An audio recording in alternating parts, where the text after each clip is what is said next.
Beleza? Tá vindo aí mais um vídeo do professor Olavo de Carvalho. Se inscrevam, curtam, compartilhem. Confiram aí sua inscrição. E vamos lá tentar mudar o Brasil. Valeu, forte abraço a todos. Que você é ensinado a ser invejoso, no Brasil isso é a coisa mais óbvia do mundo. Isso é um dos componentes fundamentais da cultura brasileira, né? Quer dizer, você falar mal de quem teve mais sorte do que você. É uma maneira de você explicar o seu fracasso. É uma busca de alívio pelo seu fracasso. A sociedade brasileira não é uma sociedade feita para o ser humano dar certo. Isto é uma coisa assim que me chocou aqui nos Estados Unidos. Ver como, se você explica uma ideia que você tem, todo mundo torce para você dar certo naquilo. E no Brasil não, todo mundo torce para dar errado. Eu nunca tive uma única ideia nesta porca vida que todo mundo não dissesse que ia dar errado. Então, para eu adquirir alguma confiança nas minhas ideias, eu precisava assim, não contar para ninguém, faço tudo em segredo. Porque se eu perguntar, eles vão me deprimir. Então eu não pergunto, nem para parente, né? Então isso é um elemento constante da cultura nacional. Quer dizer que é a cultura dos caranguejos dentro do balde. O caranguejo quer sair, o outro puxa a perna dele. Isto é uma coisa da qual vocês precisam aprender a se livrar. Como é que se livra? Não peça opinião de quem você acha que vai te deprimir. Só peça a opinião de quem está a seu favor. Opinião contra, não peça. Entre ideologia e ciência só existe uma distinção taxativa do ponto de vista da ciência. Quer dizer que não há, materialmente falando, é difícil dizer esse tipo de pensamento é científico, esse tipo de pensamento é meramente ideológico. Essa distinção, quando é apresentada dessa maneira taxativa, ela mesma é um elemento de um discurso ideológico, de uma rotulação ideológica que o indivíduo está tentando parecer mais científico que o outro, para dizer que ele é mais honesto que o outro, mais confiável do que o outro. Então aí também é apenas um artifício ideológico. Mas se você está realmente interessado, então é bom você saber o seguinte: não é possível você adquirir uma mentalidade científica verdadeira sem você ter uma cultura filosófica suficiente desde o início dos tempos. Porque se você toma como ciência aquilo que se pratica com esse nome no curso de física ou no curso de biologia, você vai ser um palhaço, né? Porque tudo isto, todas essas práticas ditas científicas, elas são consagradas dentro de certas estruturas profissionais que defendem uma classe contra os seus concorrentes, né? Então nós somos científicos, nós aqui somos os donos da ciência. Por exemplo, esse negócio todo do exame pelos pares. Você publica um artigo, então vem os pares, os seus colegas e criticam o seu artigo sob vários pontos de vista. Ora, todos nós sabemos que aí existe um jogo de prestígio, existe propina, existe sacanagem, existe círculo de amizade, existe um monte. Isso nada tem de científico, absolutamente, né? Então, se você domina numa certa profissão, né, o círculo dos opinadores, dos leitores críticos de jornais, você domina aquela profissão.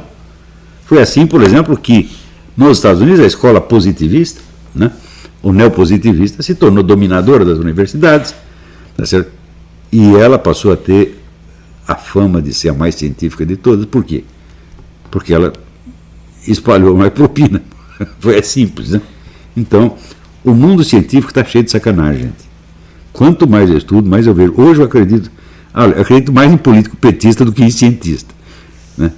Porque o que eu já vi de sacanagem, desde o tempo em que eu era editor de revista médica no Brasil, eu era editor de Atualidades Médicas, que era uma das revistas mais de maior prestígio.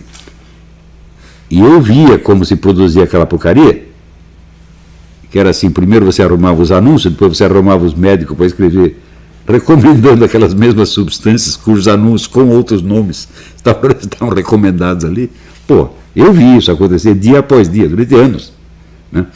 Então, isso era, vamos dizer, a imprensa médica mais alto nível, né?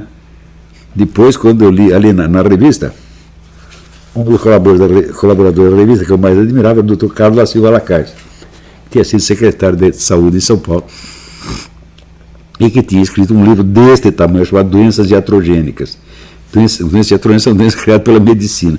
Eu li aquele livro e falei, pô, mas medicina é a coisa mais perigosa que tem. Quer dizer, para você controlar a saúde, seria melhor você proibir a profissão médica, porque é tanto ouro, mas tem um negócio tão perigoso. Aqui nos Estados Unidos, o número de mortes por doenças iatrogênicas é 1 milhão por ano. Acho que não tem nenhuma doença que mate tanto. Não estou falando contra a profissão médica, mas isso acontece. Isso é um simples fato. Então, vamos dizer, a ideia estereotipada da ciência como uma coisa altamente confiável é absurda. Tu não vê um desses representantes, né? Um cara científico, estou discutindo com as outras crendices, etc. E ele disse aquilo dos terraplanistas. Esses terraplanistas, eles dizem que a ciência é a cultura da dúvida, mas ao mesmo tempo eles querem nos oferecer demonstrações irrefutáveis.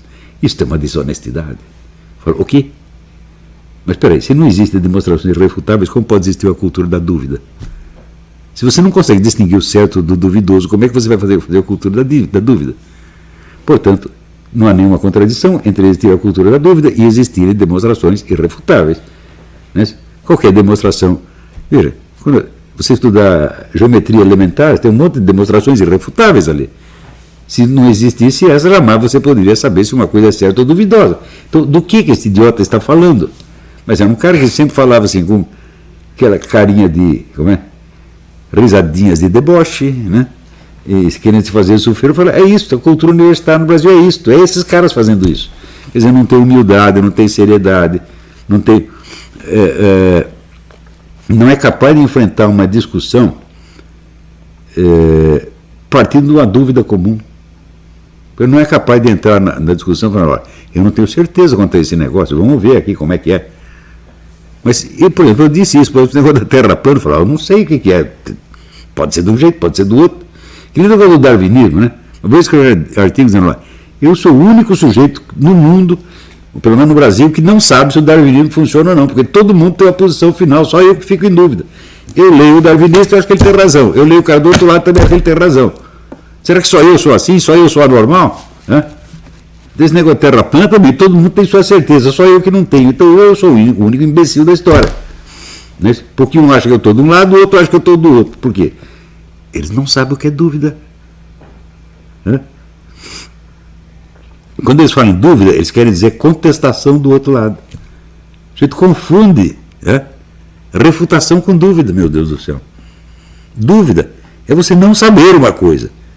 Dúvida, você tem duas hipóteses, você acredita numa e acredita na contrária e não sabe que sair delas. Isso é dúvida, mas ninguém sabe o que é essa porcaria de dúvida. Não é isso? Então, também eu vejo, então o pessoal começa a discutir terra plana. Tem um sujeito que mostra lá um experimento da terra plana. O cara, em vez de discutir aquilo, vai mostrar um outro experimento completamente diferente, que é sobre outro aspecto. O cara falou o negócio dos naviozinhos que desaparecem no horizonte. Daí o cara diz, mas e os eclipses? Peraí. Eu fico lembrando do Barbeiro de Sevilha, uma volta per carità, um de cada vez, por favor. Os caras não sabem discutir um problema primeiro e outro depois. Quer dizer, se a gente sugerir uma hipótese, você já quer que aquela hipótese ofereça a resposta para todas as perguntas possíveis que ela pode suscitar. E você chama isso de ciência, porra? Você não tem a menor ideia do que é ciência, você tirou um diploma, sei lá, numa das faculdades de bosta, entendeu? Ou no Brasil, ou fora do Brasil, e se acha muito bonitão porque você tirou esse seu diplominha de física, de astronomia, da puta que eu pariu. Mas você não sabe ler. Tanto que você acha que a existência de demonstrações categóricas definitivas é incompatível com a cultura da dúvida. Então você não sabe nem o que é cultura da dúvida, nem o que é demonstração categórica. Sabe por que acontece isso? Porque o sujeito entrou na faculdade de física depois de ele ser alfabetizado pelo método socioconstrutivista. Quando, em vez de fazer a faculdade de física, ele tinha que entrar no curso do Carlos Nadalim primeiro. Você vai lá, o Carlos Nadalim vai te ensinar a ler de novo. Daí você faz a porra do curso de física. Por quê? Livros científicos jamais vão corrigir os seus defeitos de leitura. Porque em física você só tem significados estabilizados. E se você vicia com significados estabilizados, você nunca vai saber ler porra nenhuma. Tudo é correspondência bionívoca. Então, o método de leitura de um livro científico pode ser muito complicado, Mas a leitura dele é a mais simples que existe, é tudo correspondência bionívoca. Então é coisa para criança, na verdade. Agora, eu quero ver você ler Shakespeare assim, ou ler Platão assim, não dá, né? Porque cada palavra tem um leque de significado imenso que varia não só conforme a cabeça do leitor, mas conforme o momento. E você precisa captar isso aí. Né? Você lê a literatura de verdade, é como você entender uma pessoa real. Não é um codiguinho que está tudo pronto. Então, a cultura chamada cultura científica nunca vai corrigir isso, ela vai piorar. Né? Então, primeiro você vai lá estudar Shakespeare, estudar Goethe, estudar, né, Platão, Aristóteles, depois você vem aqui estudar esse negócio aqui. Né? Olha, eu li as memórias do Werner Heisenberg, um dos livros maravilhosos, maravilhosos.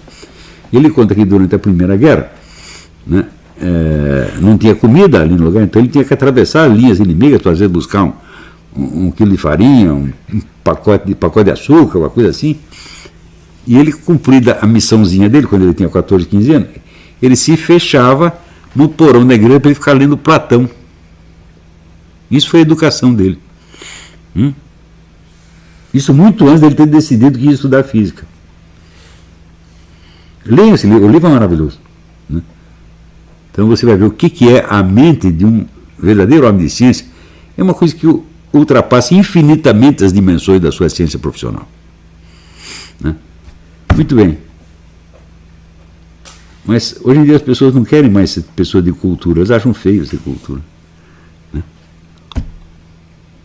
Então onde é que nós vamos parar, gente?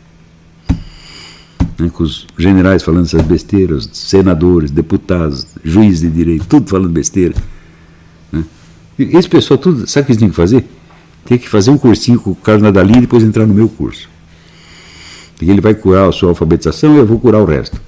Daí você vai ficar inteligente, daí você vai descobrir o que é a sua inteligência, porque você não sabe onde ela está. Né? Então é isso, gente. Até a semana que vem. Muito obrigado e não deixem de ler o Brasil Sem Medo. Tá? Até lá, obrigadão.